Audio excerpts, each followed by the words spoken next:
Okay, so I just wanted to show y'all. And by the way, I'm editing footage. Well, no. I think it was the What's for Dinner. I was editing that footage, and I apologize so much for how shaky the camera was on a lot of those clips. Y'all catch me like after the gym or after the day's work and stuff like that sometimes, and I don't realize how shaky it is until I edit. I'm really sorry. So I'm going to promise to do better, and I'm going to utilize my tripod more. But before I go ahead and make these salmon croquettes, also known as salmon patties, you can call them salmon cakes, whatever floats your boat from wherever you're from, I wanted to show y'all how I mix mine. So I use canned salmon. I dice up a small tomato, a small onion, and maybe like a little bit over half a medium onion. So you can either do one small or a little bit over half of a medium, or don't do onion if you don't like onion.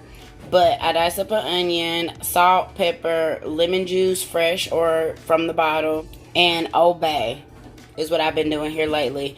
And I do mix in some breadcrumbs. This time I got the panko breadcrumbs that you're going to see in a grocery haul from last Friday. And that's just from Aldi. And yeah, I may or may not put an egg in it. Sometimes I put an egg in it, sometimes I don't. It just depends on the consistency after I put the breadcrumbs in. I'm thinking I'm going to put an egg in this just to make sure that everything stays together, because I don't have much oil to spare either. I was going to do breakfast for dinner tonight, which I'm still going to do. But I was going to do sausage and biscuits and rice and eggs, but I'm going to do salmon croquettes.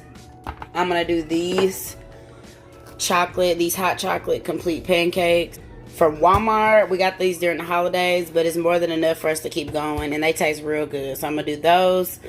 Probably some eggs. I'm probably going to fry myself an egg. I'm kind of thinking about doing a omelet, but I don't have the steak that I wanted to do. I might save that for another breakfast for dinner, and then make me and baby like a Philly cheesesteak omelet with a carne picada, because he seemed to really like that. So I'm literally going to make the same mixture, but I'm going to put it on an omelet, and he'll love it. So I might save the omelet for that and just fry my egg tonight.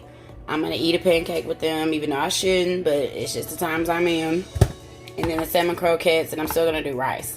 And that's going to be dinner for tonight. Oh, and I'm going to do Jackson some bacon, because we do suspect he has a fish allergy. So I'm not even going to try to serve him this. Not that he will eat it anyway.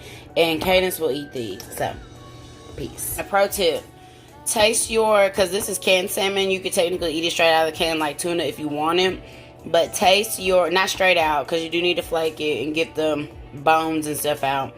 But after you do that, you can technically eat this without cooking it, because it's canned salmon. It's kind of smoked. I wouldn't say it's smoked, but it's edible without cooking. But if you're going to do an egg, taste this mixture before you add the egg. Because egg ain't going to change. Egg will not change the flavor, but it helps it combine. So dinner's ready. Hot chocolate pancakes, some sweet breakfast rice, a fried egg for me, and a half of a salmon croquette. I should not be eating this, especially after 7, but it is what it is. Peace. All right, feeling productive today. Okay, I'm about to eat a fried bologna sandwich, old school. Let me show you.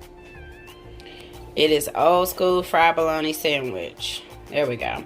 So I, as a child, basic, started off with just bologna and bread, depending on what we had to. But as I got older, you do some lettuce, some salt, pepper, tomato, some cheese. I didn't have any sliced cheese. I did 2 pieces of bologna, because it's thin sliced bologna. And I usually like a little bit more well done, but I have to hurry up.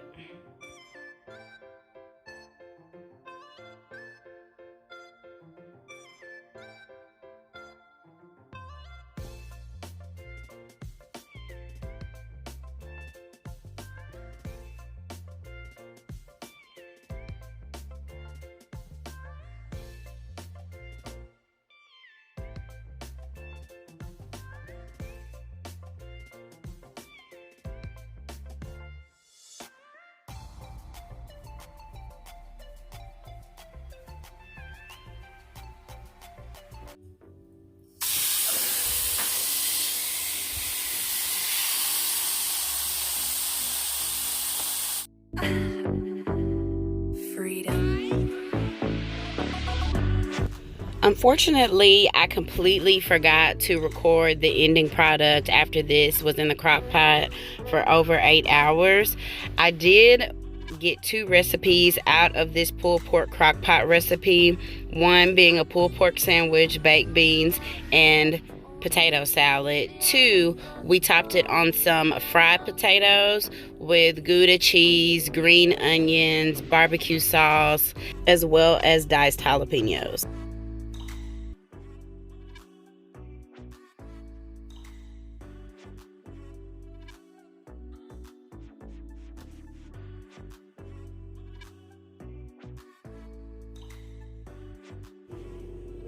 This is what's for dinner tonight. It is a take on Subway Italian BMTs.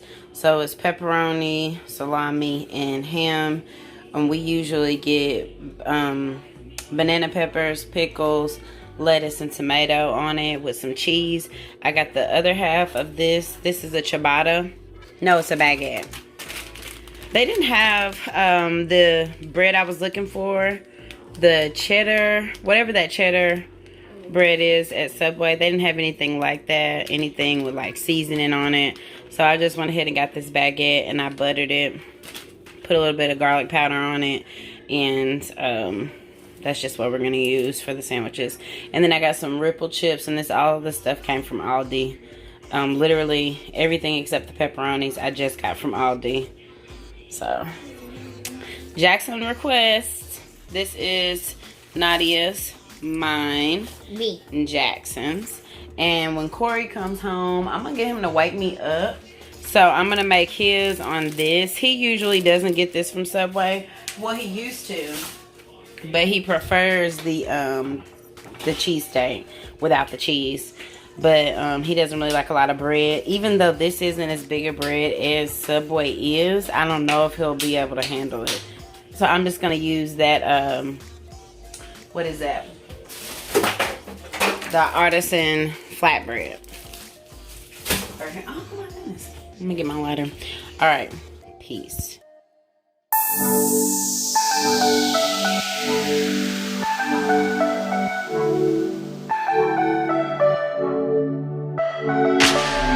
So I tried my hand at some shrimp and chicken fried rice for the first time. The kids said it smelled good from upstairs. I don't have the color I'm looking for, but I think it's because I'm using just a regular off-brand soy sauce. So I'm probably going to add more soy to it because I like that rich brown color. Whew, but this is it. This was a labor of love, more than I thought it would be. I made a ton, probably too much. This is 2.5 cups of rice. 1 pack of medium tail on shrimp, and then I took the tails off, and then like 2 chicken breasts split in half and then sliced up kind of thin. So I sauteed the chicken, took it out of the pan, cleaned it out, then I threw the rice in. I don't think I put enough oil, but I was scared to put too much, so I kept having to add oil. Let me see what I add after that. The peas and carrots. And then I started seasoning some ginger, some sesame oil, some oyster sauce, soy sauce. Then what I add? I think I added the shrimp in soon after that, and then chopped up some green onions, and then I added the chicken back to it. So hopefully it's good. Like they said, it smells good, but I've been down here cooking it so long, I don't even know. So we're gonna try it. It should not be mushy, because I used the day-old rice. Hold on. I know. Okay. Shouldn't be mushy because I used the day-old rice like I was supposed to. So let's taste it. Let's get a little chicken and some green onions. And I really added the chicken for my husband so he wouldn't feel like he was just eating rice. But I think the shrimp would have been enough. Oh, and I scrambled my eggs separately and added them back.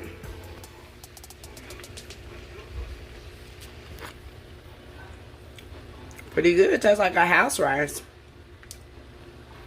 It's pretty good.